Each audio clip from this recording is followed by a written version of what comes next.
everyone reported them missing. Before police stepped inside the house, a neighbor's security camera caught something small. Grainy, silent, easy to ignore. Chris Watts reverses his truck into the driveway in the dark. He never parks like that.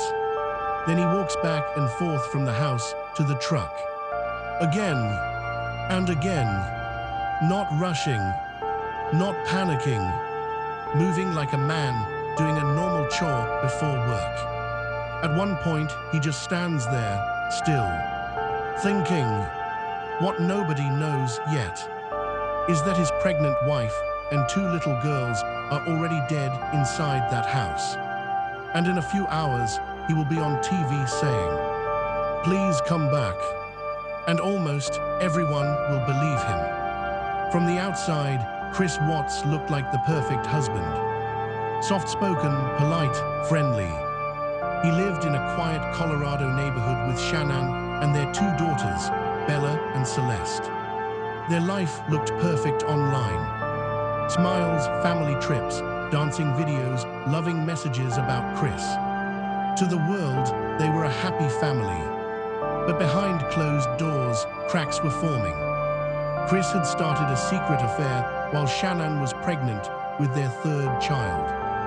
He was already checked out of the marriage, mentally, emotionally. No one noticed yet. And soon, that picture-perfect life would shatter completely. At 1:48 a.m. on August 13th, Shannon returned home from a business trip.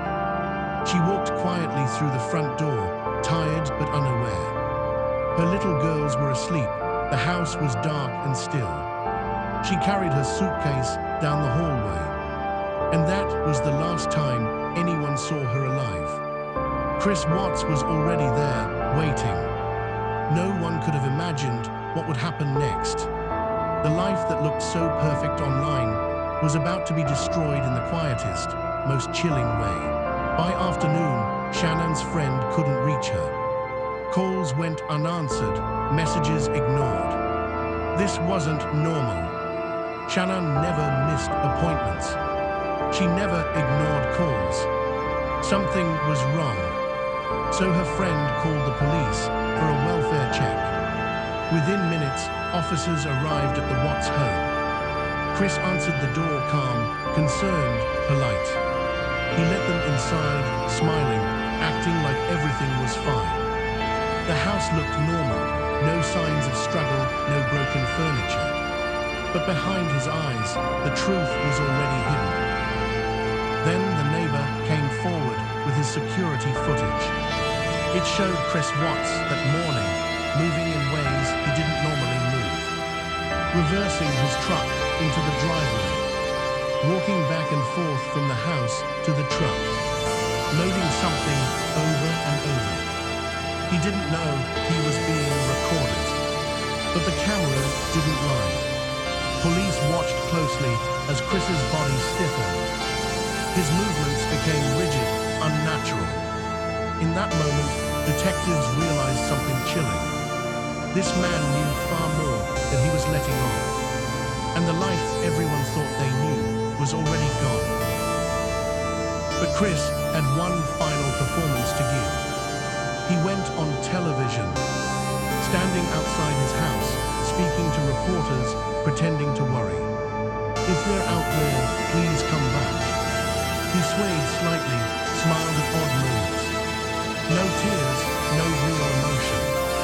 And the world watched, believing him. The dramatic irony was terrifying.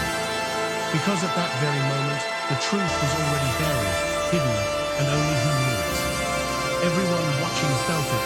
Something was very wrong. While the world watched Chris on TV, the police were digging deeper. They checked his phone records.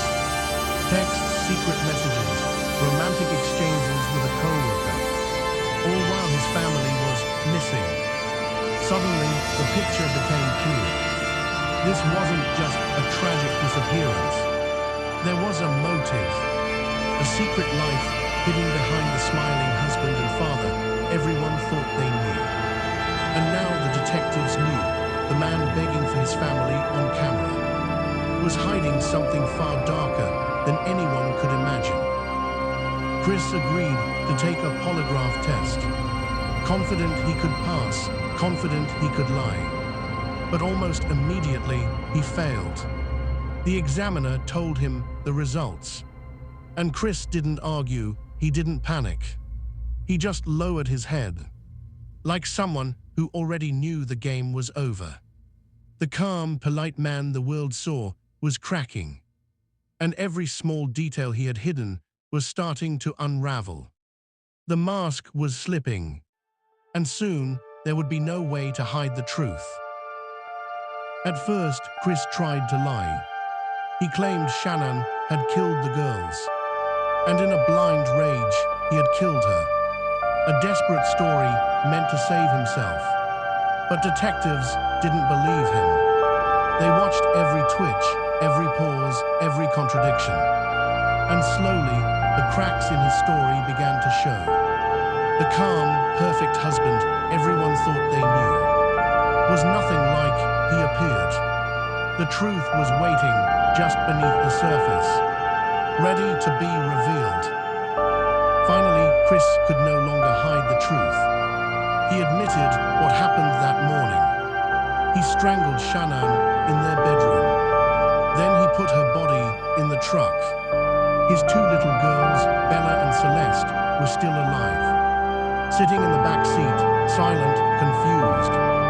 For 45 minutes, he drove them to the oil field, with their mother's body at their feet. Bella asked quietly, "Daddy, what's wrong with Mommy?" He said nothing.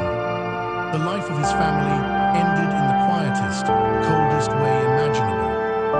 At the isolated oil field, Chris Watts carried out the unthinkable. He smothered his daughters one by one.